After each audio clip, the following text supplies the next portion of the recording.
జాతీయ గీతం వందే మాతరం 150వ వార్షికోత్సవం సందర్భంగా ఇవాళ పార్లమెంట్లో స్పెషల్ డిస్కషన్ జరగనుంది. వందే మాతరంపై లోక్సభలో ప్రధాని మోదీ చర్చను ప్రారంభించనున్నారు. స్వాతంత్ర్య పోరాట సమయంలో జాతీయ గేయం చారిత్రాత్మక నిజాలు, కీలక ఘట్టాలు, వాస్తవ విషయాలను ప్రధాని తెలుపనున్నారు. లక్షలాది మంది విప్లవకారులను ఏకం చేస్తూ స్వాతంత్ర్య ఉద్యమంలో వందే మాతరం ఏ విధంగా ప్రేరణ అయిందో వివరించనున్నారు మోదీ. ప్రధాని తర్వాత డిఫెన్స్ మినిస్టర్ రాజ్నాథ్ సింగ్ వందే మాతరంపై మాట్లాడనున్నారు. వందే మాతరంపై చర్చ కోసం సభలో 10 గంటల సమయాన్ని కేటాయించారు. అటు కాంగ్రెస్ తరపున లోక్సభలో ఉపనేత గౌరవ్ గొగోయ్, ఎంపీ ప్రియాంక గాంధీ మాట్లాడనున్నారు.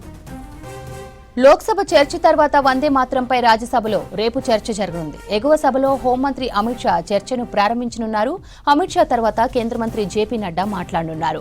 ఉభయ సభలలో జరిగే చర్చలో వందే మాతరం చారిత్రక, సాంస్కృతిక ప్రాముఖ్యత హైలైట్ కానుంది. 1875లో సాహిత్యవేత్త బకిం చంద్ర చటర్జీ బెంగాలీలో వందే మాతరం రాశారు.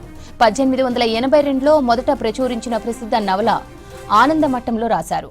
వందే మాతరం పాటను జదునాథ్ భట్టాచార్య కంపోజ్ చేశారు. 1950లో వందే మాతరంను జాతీయ గీతంగా ప్రకటించారు.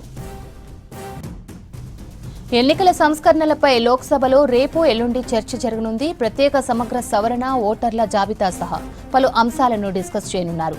ఎల్ఓపీ రాహుల్ గాంధీ లోక్సభలో మాట్లాడనున్నారు.